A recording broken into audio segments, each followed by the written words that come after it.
We're going to start off with the sickle scaler, making sure the face is parallel with the countertop, and if you're not sure, place the card, sharpening card, underneath it.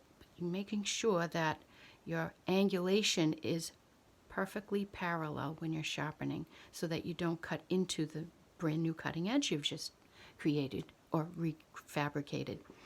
And remember, on the sickle scalers, the design, you've got a slight angulation on the lateral surfaces, and that's what basically we're going to be removing, is the lateral surfaces at the correct angulation. So revisit the design if you're unsure about the design of your instruments. So we're holding it, the instruments, always with our non-dominant hand, unless you're ambidextrous. Non-dominant hand.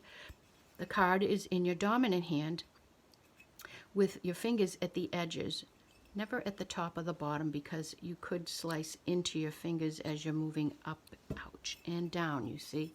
So on the sides of the instrument, the sharpening card. So we start off at making sure our face is parallel. I'm secure with my elbow. I have great lighting. Start off at 12 o'clock. The top of the card is at 12 and the bottom is at 6. We can use our little cards if we like. 12, 6, 3, 9. Okay, if you're not familiar with the circular clock, which I think we all are, but if we're not, and then there's lines that we can follow to make sure that our face is parallel the countertop. And this angle happens to be at a 1 o'clock or an 11 o'clock, and that's how we're going to be situating our card. And we can put these and tape them. We'll show you in clinic how to tape these to your countertop to make sure that you are in the right angle.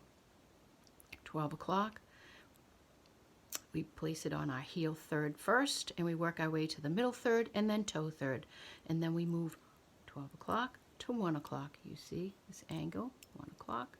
Start on the heel. Downstroke is heavier than the upstroke, lighter on the upstroke. Middle third and tip third to 3. So I've gotten myself into a momentum. Start off at 12, move my card over to the 1 o'clock side on the right side, removing the lateral surfaces of the metal on this heel, middle, and toe third. Then I flip my card over to the opposite side, and I start off at 12 o'clock. I sometimes need a little space in between here, so I can move my elbow just a little bit over to give myself some space and room.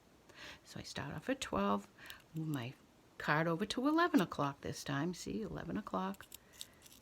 Start off at the heel, middle, and toe, tip third in this instance because we're using a sickle. Again, 12 o'clock. Start off at the heel. Move it to 11. Start off at the heel, middle, and toe, tip third. And then you remove the wires, making sure the face is parallel when you're removing these wires. If there's any tilt in your card and you're dragging this across the new cutting edge you've just created, then you're ruining the new cutting edge. So parallel. Remove those wires. Then you just flip your instrument over. Same thing.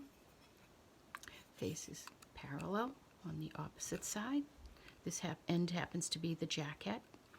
And then we place our card at 12 o'clock. Move it over on the right side to 1 o'clock. Heel third, middle third, tip third. Flip our card over, just making sure that our face again is parallel. 12 o'clock with the card over, lean it to 11. Heel, middle, and tip third. We remove our wires, and then there is another video to show you how to angulate and use your test stick and making sure that it is actually nice and sharp. Stay tuned, but I do want to remind you of the angulation of the sickle. So we follow the line of the angle.